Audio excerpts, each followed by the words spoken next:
Blessed is the one who reads aloud the words of this prophecy, and blessed are those who hear it and take to heart what is written in it, because the time is near.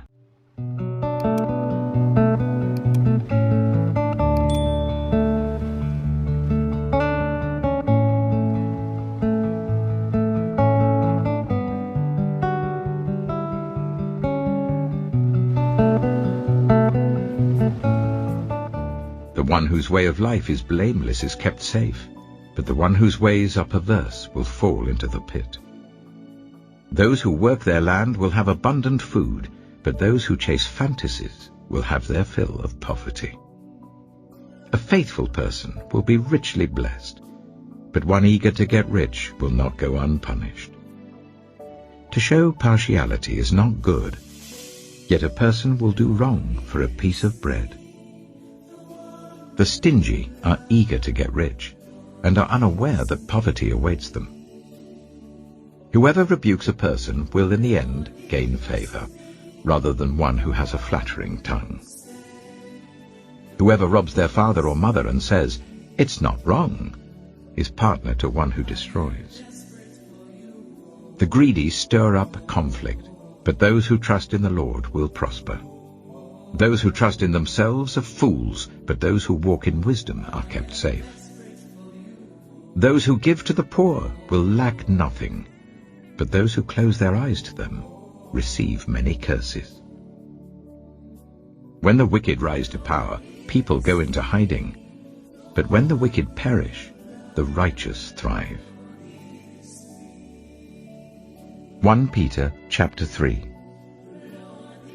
Wives, in the same way, submit yourselves to your own husbands, so that if any of them do not believe the word, they may be won over without words by the behavior of their wives, when they see the purity and reverence of your lives. Your beauty should not come from outward adornment, such as elaborate hairstyles and the wearing of gold jewelry or fine clothes. Rather, it should be that of your inner self, the unfading beauty of a gentle and quiet spirit, which is of great worth in God's sight. For this is the way the holy women of the past, who put their hope in God, used to adorn themselves. They submitted themselves to their own husbands, like Sarah, who obeyed Abraham and called him her Lord.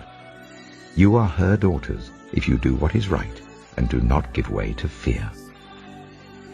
Husbands, in the same way, be considerate as you live with your wives, and treat them with respect as the weaker partner, and as heirs with you of the gracious gift of life, so that nothing will hinder your prayers. Finally, all of you, be like-minded, be sympathetic, love one another, be compassionate and humble. Do not repay evil with evil, or insult with insult. On the contrary, repay evil with blessing, because to this you were called, so that you may inherit a blessing. For whoever would love life and see good days must keep their tongue from evil and their lips from deceitful speech. They must turn from evil and do good. They must seek peace and pursue it. For the eyes of the Lord are on the righteous, and his ears are attentive to their prayer. But the face of the Lord is against those who do evil. Who is going to harm you if you are eager to do good? But even if you should suffer for what is right, you are blessed. Do not fear their threats. Do not be frightened. But in your hearts revere Christ as Lord. Always be prepared to give an answer to everyone who asks you to give the reason for the hope that you have. But do this with gentleness and respect, keeping a clear conscience, so that those who speak maliciously against your good behavior in Christ may be ashamed of their slander. For it is better, if it is God's will, to suffer for doing good than for doing evil. For Christ also suffered once for sins, the righteous for the unrighteous, to bring you to God. He was put to death in the body, but made alive in the spirit. After being made alive, he went and made proclamation to the imprisoned spirits, to those who were disobedient long ago when God waited patiently in the days of Noah, while the ark was being built. In it, only a few people, 8 in all, were saved through water, and this water symbolizes baptism that now saves you also. Not the removal of dirt from the body, but the pledge of a clear conscience towards God. It saves you by the resurrection of Jesus Christ, who has gone into heaven and is at God's right hand, with angels, authorities, and powers in submission to him. Ezekiel chapter 45. When you allot the land as an inheritance, you are to present to the Lord a portion of the land as a sacred district, 25,000 cubits long and 20,000 cubits wide. The entire area will be holy. Of this, a section 500 cubits square is to be for the sanctuary, with 50 cubits around it for open land. In the sacred district, measure off a section 25,000 cubits long and 10,000 cubits wide. In it will be the sanctuary, the most holy place. It will be the sacred portion of the land for the priests who minister in the sanctuary, and who draw near to minister before the Lord. It will be a place for their houses, as well as a holy place for the sanctuary. An area 25,000 cubits long and 10,000 cubits wide will belong to the Levites, who serve in the temple, as their possession for towns to live in. You are to give the city, as its property, an area 5,000 cubits wide and 25,000 cubits long, adjoining the sacred portion. It will belong to all Israel. The prince will have the land bordering each side of the area formed by the sacred district and the property of the city. It will extend westward from the west side and eastward from the east side, running lengthwise from the western to the eastern border, parallel to one of the tribal portions. This land will be his possession in Israel. And my princes will no longer oppress my people, but will allow the people of Israel to possess the land according to their tribes. This is what the Sovereign Lord says. You have gone far enough, princes of Israel. Give up your violence and oppression, and do what is just and right. Stop dispossessing my people, declares the Sovereign Lord. You are to use accurate scales, an accurate ephah, and an accurate bath. The ephah and the bath are to be the same size, the bath containing 1/10 of a homer, and the ephah 1/10 of a homer. The homer is to be the standard measure for both. The shekel is to consist of 20 gerahs. 20 shekels plus 25 shekels plus 15 shekels equal 1 minnah. This is the special gift you are to offer: 1/6 of an ephah from each homer of wheat, and 1/6 of an ephah from each homer of barley. The prescribed portion of olive oil, measured by the bath, is 1/10 of a bath from each core, which consists of 10 baths or 1 homer, for 10 baths are equivalent to a homer.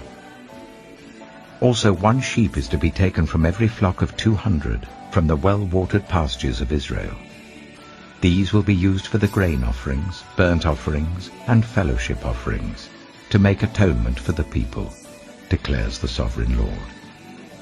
All the people of the land will be required to give this special offering to the prince in Israel. It will be the duty of the prince to provide the burnt offerings, grain offerings, and drink offerings at the festivals, the new moons, and the Sabbaths, at all the appointed festivals of Israel. He will provide the sin offerings, grain offerings, burnt offerings, and fellowship offerings to make atonement for the Israelites. This is what the Sovereign Lord says. In the first month, on the first day, you are to take a young bull without defect and purify the sanctuary. The priest is to take some of the blood of the sin offering and put it on the doorposts of the temple, on the 4 corners of the upper ledge of the altar, and on the gateposts of the inner court. You are to do the same on the 7th day of the month, for anyone who sins unintentionally or through ignorance. So you are to make atonement for the temple. In the first month, on the 14th day, you are to observe the Passover, a festival lasting 7 days, during which you shall eat bread made without yeast. On that day, the prince is to provide a bull as a sin offering for himself and for all the people of the land.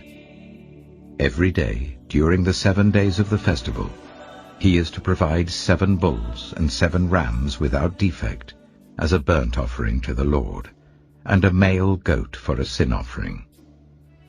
He is to provide as a grain offering an ephah for each bull and an ephah for each ram, along with a hin of olive oil for each ephah. During the 7 days of the festival, which begins in the 7th month on the 15th day, he is to make the same provision for sin offerings, burnt offerings, grain offerings, and oil. Ezekiel chapter 46. This is what the Sovereign Lord says. The gate of the inner court facing east is to be shut on the 6 working days. But on the Sabbath day, and on the day of the new moon, it is to be opened. The prince is to enter from the outside through the portico of the gateway and stand by the gatepost. The priests are to sacrifice his burnt offering and his fellowship offerings. He is to bow down in worship at the threshold of the gateway and then go out. But the gate will not be shut until evening. On the Sabbaths and new moons, the people of the land are to worship in the presence of the Lord at the entrance of that gateway. The burnt offering the prince brings to the Lord on the Sabbath day is to be 6 male lambs and a ram, all without defect.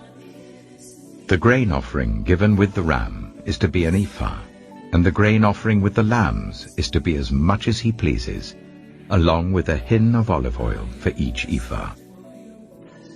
On the day of the new moon, he is to offer a young bull, 6 lambs, and a ram, all without defect. He is to provide as a grain offering 1 ephah with the bull, 1 ephah with the ram, and with the lambs as much as he wants to give, along with a hin of oil for each ephah. When the prince enters, he is to go in through the portico of the gateway, and he is to come out the same way. When the people of the land come before the Lord at the appointed festivals, whoever enters by the north gate to worship is to go out by the south gate, and whoever enters by the south gate is to go out by the north gate. No one is to return through the gate by which they entered, but each is to go out by the opposite gate. The prince is to be among them, going in when they go in, and going out when they go out. At the feasts and the appointed festivals, the grain offering is to be an ephah with the bull, an ephah with the ram, and with the lambs as much as he pleases, along with a hin of oil for each ephah. When the prince provides a freewill offering to the Lord, whether a burnt offering or fellowship offerings, the gate facing east is to be opened for him.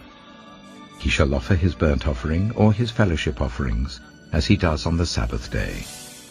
Then he shall go out, and after he has gone out, the gate will be shut.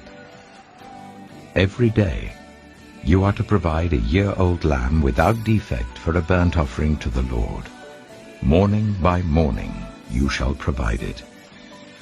You are also to provide with it, morning by morning, a grain offering, consisting of 1/6 of an ephah, with 1/3 of a hin of oil to moisten the flour. The presenting of this grain offering to the Lord is a lasting ordinance. So the lamb and the grain offering and the oil shall be provided morning by morning for a regular burnt offering.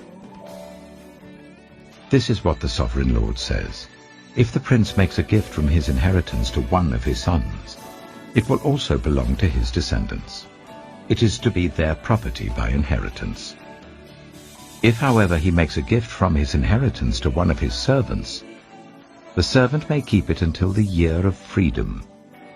Then it will revert to the prince. His inheritance belongs to his sons only. It is theirs. The prince must not take any of the inheritance of the people, driving them off their property. He is to give his sons their inheritance out of his own property, so that not one of my people will be separated from their property. Then the man brought me through the entrance at the side of the gate to the sacred rooms facing north, which belonged to the priests, and showed me a place at the western end. He said to me, "This is the place where the priests are to cook the guilt offering, and the sin offering, and bake the grain offering, to avoid bringing them into the outer court and consecrating the people." He then brought me to the outer court and led me round to its 4 corners, and I saw in each corner another court. In the 4 corners of the outer court were enclosed courts 40 cubits long and 30 cubits wide. Each of the courts in the 4 corners was the same size. Around the inside of each of the 4 courts was a ledge of stone, with places for fire built all around under the ledge. He said to me, "These are the kitchens where those who minister at the temple are to cook the sacrifices of the people."